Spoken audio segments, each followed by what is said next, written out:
जय हो चटपटा महारानी की। राम राम भैया दीदी, आप सबन कमार नमस्ते। हमारे YouTube channel music with Poonam में आप सबका बहुत बहुत स्वागत बा। आज हम चटपटा माता के एक बहुते सुंदर कथा लेके आए हई। ई कथा एक ठो राजकुमार और एक ठो भीलनी पे आधारित बा। तो कथा में सुने कि कौने कारण से भीलनी के साथे राजकुमार के शादी करे के पड़ी। तो कथा आप लोग ध्यान पूर्वक सुने, कमेंट करके बताओ कथा कैसे लाग। अगर अच्छी लागत एक लाइक जरूर कर दी है, ज्यादा से ज्यादा शेयर करिए। चैनल पर ना सब्सक्राइब के हो, चैनल वो सब्सक्राइब करके घंटी बटन दबा दें, जो ने कोनो नया वीडियो आवे तो कोई नोटिफिकेशन आपके पास तुरंत पहुंचे। तो एक बार प्रेम से बोला चटपटा महारानी की जय। बहुत पुराने समय की बात है। एक नगर में एक जने राजा रहत रहन और एक जनी रानी रहत रहन। तो राजा जौन रहन बहुत अच्छे स्वभाव के रहन, अपने प्रजा के बहुत ध्यान रखत रहन, प्रजा खातिर सारी व्यवस्था करत रहन, कोनो चीज की कमी ना रहे देत रहन। उनके महल में भी कोनो चीज की कमी ना रही। कुआं खोदावे, बावड़ी, तालाब सब कुछ निर्माण कराए रहन, जौने प्रजा कहूँ पानी वानी कमी ना होए। बाग बगीचा सब बहुत सारा लगवाए दे रहन अपने प्रजा के भलाई के लिए। रानी जौन रही उन्हों बहुत अच्छी रही, अपने प्रजा के अपने लड़किया बच्चा की तरह मानत रही और जे जौन चीज मांगे ओका तुरंत देत रही। भाई महल में कोनो चीज की कमी तो रहा ना है। और उनके सबके स्वभाव भी बहुत अच्छा रहा। इतना दान धर्म करत रहन, इतना पुण्य करत रहन, ओकरे बावजूद पता ना कौन ऐसन कर्म रहा पूर्व जन्म के कि राजा रानी की एक ठो संतान ना रही। यही से राजा रानी बहुत दुखी रहत रहन, हमेशा यही चिंता में रहे। इतना बड़ा साम्राज्य बा, इतना बड़ा राज्य काज बा के हमरे बात देखे जब हमार के उत्तराधिकारी ना आए बा, कैसे का होई। और एक ठो बुढ़ापे खातिर क्यों ना बा, भाई नौकर चाकर चाहे जे हो, अपन औलाद होत है, चाहे राजा रानी हो चाहे साधारण मनई हो, औलाद तो सबका चाही भाई। तो यह नाते राजा रानी बहुत दुखी रहत रहन। तो राजा रानी के महल में तो बहुत सारा नौकर चाकर रहा भाई, केहन भाई राजमहल रहा तो बहुत सारे नौकर चाकर रहन। लेकिन रानी के एक ठो खास नौकरानी रही, वो केवल रानी की सेवा करे और रानी के दुख सुख का ख्याल रखे। रानी जवन कहे वह करे, वो बहुत उनके वफादार रही। तो एक दिन की बात है इसे कि राजा रानी अपने महल में वही अपने कमरा में कक्ष में उदास होके बैठा रहन। दोनों जने एकदम बहुत उदास रहन, जान पड़े जैसे एकदम बरोई दी है। तब तक वह उनके जो खास दासी रही आए और देखे कि राजा रानी एकदम रोआहिन भा है, बहुत उदास भा है। तो पूछे लाग कहे लाग कि भाई राजा रानी का बात है, आप लोग काहे इतना उदास है, कौन संकट इतना बड़ा आई बा, कुछ बतावा हमरे लायक अगर कुछ होए तो हम ओके उपाय जरूर करब। तो रानी कहीं के दासी कोनो नया संकट ना आए बा, वह रोज वाला संकट बा। जैसे कि हम हमेशा सोचत रही थे कि हमरे सबके को औलाद ना बा और हमरे सबके भविष्य के का होए, हमरे सबके बुढ़ापा का होए। अब इतना बड़ा राज्य काज बा एका के संहारे के उत्तराधिकारी ना बा, यही चिंता हमरे सब बैठा है, परेशान है। तो वह दासी से राजा रानी के दुख ना देख जात रहा। दासी कहे हे रानी तू उदास जिन भा, कौनो न कौनो एक जुगाड़ तो होए, कौनो न कौनो तो ऐसा पूजा पाठ होए कि जौने से कि तुम्हें संतान की प्राप्ति होए। तो रानी कही कि ये दासी हम तो सब कुछ कई डारे, कुल पूजा पाठ भी कई डारे और हम डॉक्टर वैद्य भी दिखाए के हार गए है, अब कोनो संतान प्राप्ति न हो पाए, झूठा हम नया आशा दिवावा। तो दासी कहे कुल पूजा पाठ तो तू कई डारे हो और कुल डॉक्टर वैद्य दिखाई डारे हो, लेकिन एक जगह वही ना हो। तो रानी कहीं कहा, कहीं कि यह नगर से बहुत दूर एक ठी गांव बा और वह गांव में एक ठो चटपटा माता का मंदिर बा और वो मंदिर बहुत सिद्ध बा। ऐसा माना जात है कि जे चटपटा माता के मंदिर में जात है, अर्जी लगावत है, आपन कोनो समस्या होत संकट होत है तो वह ओका जरूर दूर करत ही। तो हमार विचार ये रहा कि आपो चलते हो वही मंदिर में माता जी से प्रार्थना करते हो तो माता जी जरूर विनती सुन ली है।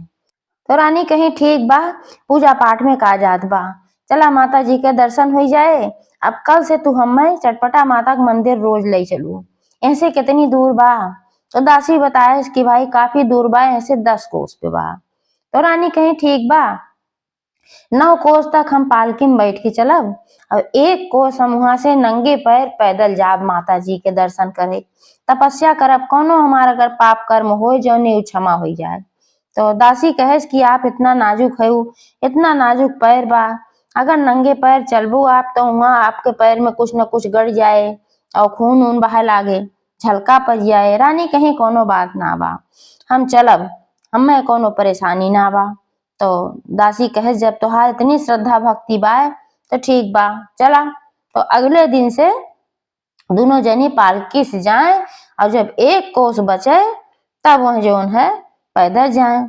और जब पैदल जाए रानी तो उनका गोड़ एकदम लहूलुहान हो जाए। दासी के तो तना ना हो भाई, वे चले रही हर जगह, लेकिन रानी तो ऐसे कहूँ चले ना रही नंगे पैर। तो उनके गोड़ एकदम लहूलुहान हो जात रहा, लेकिन उनका एक परवाह ना रही। उन सोचत रही कोनो न कोनो तरीके से कोनो तपस्या फल हमें मिले कि हमें एक ही संतान प्राप्ति हुई जाए।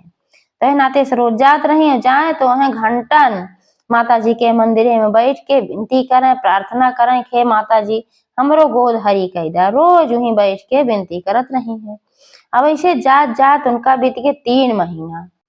3 महीना बीत गए, करे बावजूद रानी के विश्वास माता जी पर से ना हटा।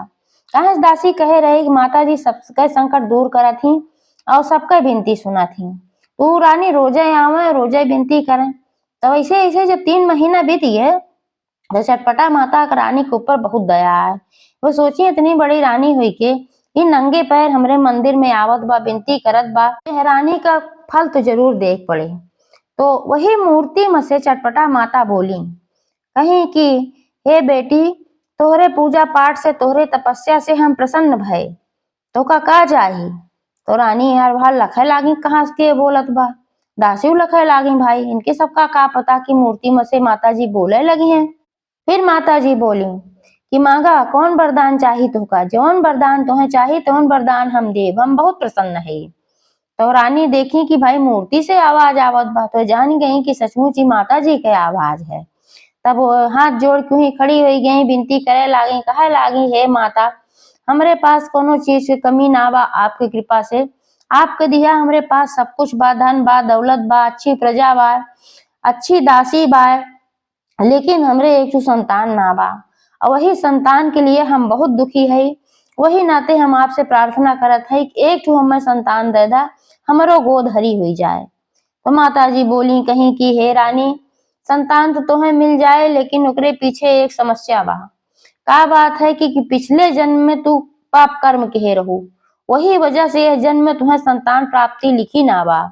तो रानी कहीं कि हे माता, संतान प्राप्ति अगर ना लिखी बा तो हम आपसे विनती करत है कि आप ही लिखा भरा कुल टार दे और हमें एक संतान दे दा। हमसे कौन ऐसे पाप भरा इहो बतावे कष्ट करें आप।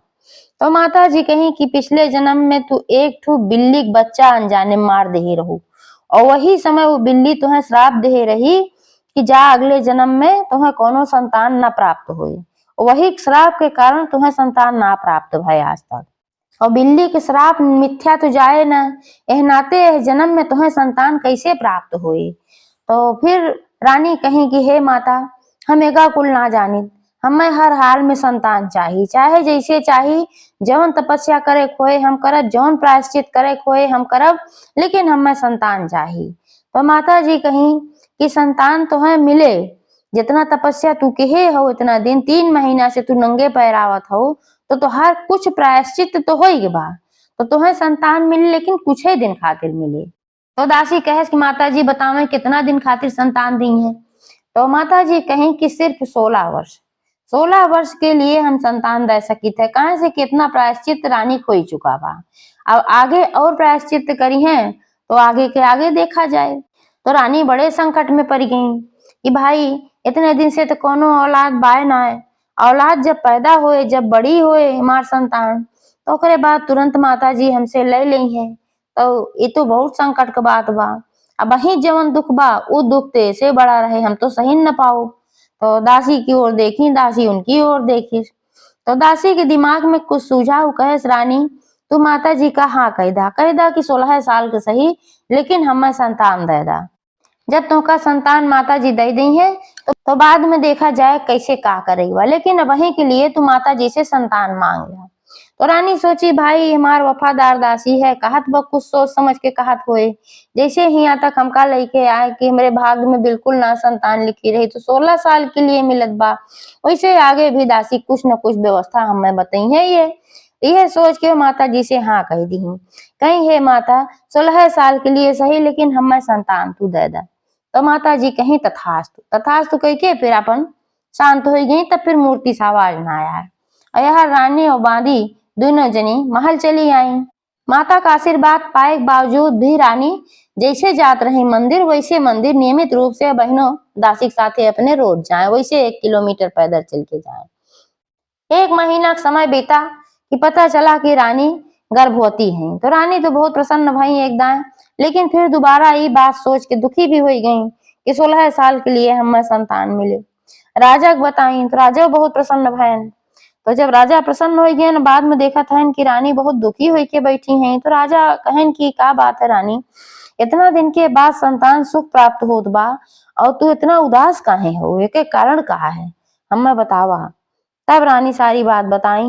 कहीं ऐसे ऐसे हम गए है पूजा करे और माता जी से विनती करे, माता जी ऐसे कहे हैं 16 साल के लिए संतान हमें देहे हैं, 16 साल बाद फिर माता जी ले ली हैं, यही कारण से हम दुखी है। जब एका सुने तो राजो भाई बहुत दुखी हो गए। वो तो बहुत प्रसन्न भरे, चला हमें संतान मिल गए, हमारे राजकाज के वारिस मिल गए। और लेकिन जब ही सुने तो नहो बहुत दुखी हो गए। तब तक दासी आए देखे कि राजा रानी बहुत दुखी हैं। तो दासी कहे कि राजा रानी आप तो अब दुखी ना हुआ, संतान पैदा हो जाएगा, ओकरे बाद हम बताई कि कैसे का करेगा। तो ऐसे ऐसे 9 महीना का समय बीत गए और महल में एक सुंदर राजकुमार का जन्म भय। जब सुंदर राजकुमार के जन्म भय तो दासी कहे कि दुख ना मनावा, आगे के न सोचा, अब हिन जोन बाय एका सोचा और महल में खुशी मनावा। राजा रानी जो समझाए तो राजा रानी अपन खुशी मनाए, सबका प्रजा का सब कुछ बांटे, नोटन जोन प्रजा लोग रही मोहर असरफी कुल बांटेन, गाना बजाना धूम धड़ाका कुल भय, खाना पीना सबका खियान सब कुछ भय। धीरे धीरे समय बीते लाग, लड़का 1 साल के भय, 2 साल के भय, 3 साल के भय, 4 साल के भय, ऐसे ऐसे लड़का के उम्र बढ़त चली गई। जब लड़का 15 साल को हो गए तब रानी की चिंता बहुत तेज बढ़ी राजाओं के। तब वो बहुत परेशान रहे लागन, कहे लागन कि अब तो 21 साल बचा बा। तो ऐसे एक दिन की बात है कि रानी महल में बैठी रही और बहुत उदास रही, उनके आंखी टपर टपर आंसू गिरत जात रही। तब तक उनके दासी आए, कहे लाग हे रानी तू काहे इतना रोवत हो, काहे परेशान हो। तो रानी कहीं का करी, तू तो जानत हो कब 1 साल राजकुमार की उम्र और बची बा, 1 साल बाद हमार राजकुमार हमें छोड़ के चला जाई है, तो हमें यही नाते दुख बात, यही नाते हम रोवत है। तो दासी कहे कि कब होना चाहिए राजकुमार छोड़ के, तो राजा से कह दिया कि इनके राजकुमार के शादी कह दें। ओ रानी कहीं की का बात करत हो, कैसे शादी कह दी है, जौन राजकुमारी आए साल भर बाद विधवा हो जाए तो हम कैसे देख पाई, केहू लड़की की जिंदगी ऐसे थोड़ी बर्बाद कई जाते जे ना जानत बा का है का ना है। दासी कहे कि ऐसा कबो न होए, जौन लड़की आए वो विधवा न होए, काहे से राजकुमार अब पतोह जइहे हमेशा आपके साथ रही हैं। तो रानी कहे ये कौने भरोसे से तू कहा था, वो माता जी खुद कहे हैं 16 साल के लिए हम भेजत हई। तो फिर उदासी कहे कि अगर हमरे बताए लड़की से शादी करबू तो वो राजकुमार के प्राण बचाए ले। रानी कही कि वो कहाँ के राजकुमारी है, कौने देश के राजा के लड़की है। तो दासी कहे लागी वो राजकुमारी ना है, ना कोनो राजा के लड़की है, लेकिन वो बहुत बड़ी तपस्विनी है, बहुत तपस्या करत थी और उनके अंदर सत्य व्रत बा, बहुत सच्ची है, झूठ ना है बोलती, सारी अच्छाई बा, सती सावित्री की तरह एकदम है, यह जान ला। तो वो जैसे सती सावित्री अपने पति प्राण बचाए ले रही, वैसे उन्होंने अपने पति प्राण जरूर बचाए ले हैं, ये हमें पूरा भरोसा बा। तो रानी कहे ठीक बा, अगर ऐसा भरोसा बा तो फिर उनसे तू बात करा, लेकिन लड़की के हमें दिखाए दे, मिलाए दे। तो दासी कहे लाग वो लड़की ऐसे बहुत दूर एक गांव बा, वहीं एक तो भील नहीं रहा थे, वो भीलनी की लड़की है। तो राजा रानी भाई बहुत परेशान हो गए, कहे कहा हम सब राजा रानी तू कैसे बात करा तू, और हमार राजकुमार भीलनी शादी करी है।